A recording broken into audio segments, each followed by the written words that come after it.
It also makes you disciplined, and once you're disciplined, like you're like a sharpened sword, man, like a well-tempered blade, and then you can go out there and operate in the world.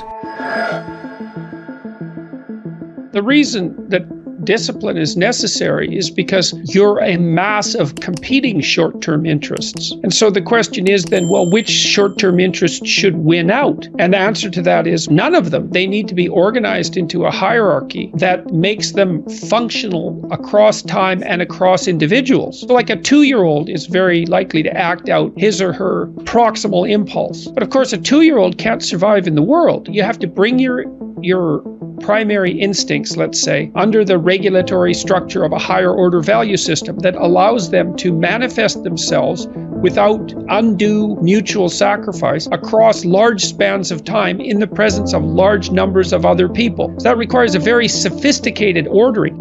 A meta-narrative is necessary to unite subcultures so that they can operate peacefully and within the same space. The same thing applies within you, because you're like an internal coalition of warring single-minded tribes, and they have to all be brought under the organizational structure of long-term collective vision. And in order to do that, you have to be disciplined. And any discipline, technically speaking, is an attempt to bring all those competing short-term impulses under a larger scale and more inclusive framework. You do that, and then, well, that's actually what gives you freedom.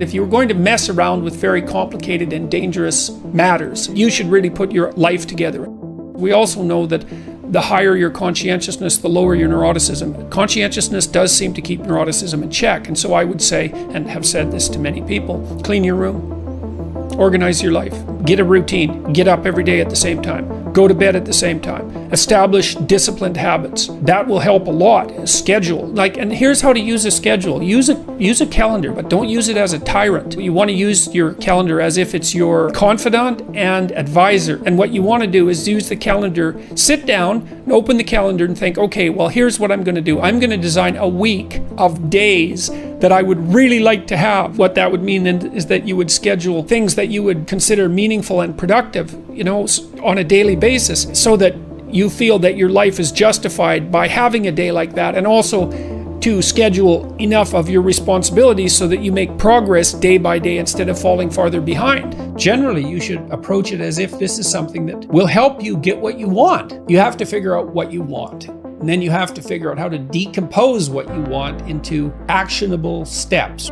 That's a pretty good deal, all things considered. And you can start stupid and slow. Like I said, just throw some things in that you're pretty likely to do and fill in the schedule with broad strokes. And then as you get familiar with it and comfortable with it and maybe even happy with it, you can fill in the details and start to use it in a more sophisticated way.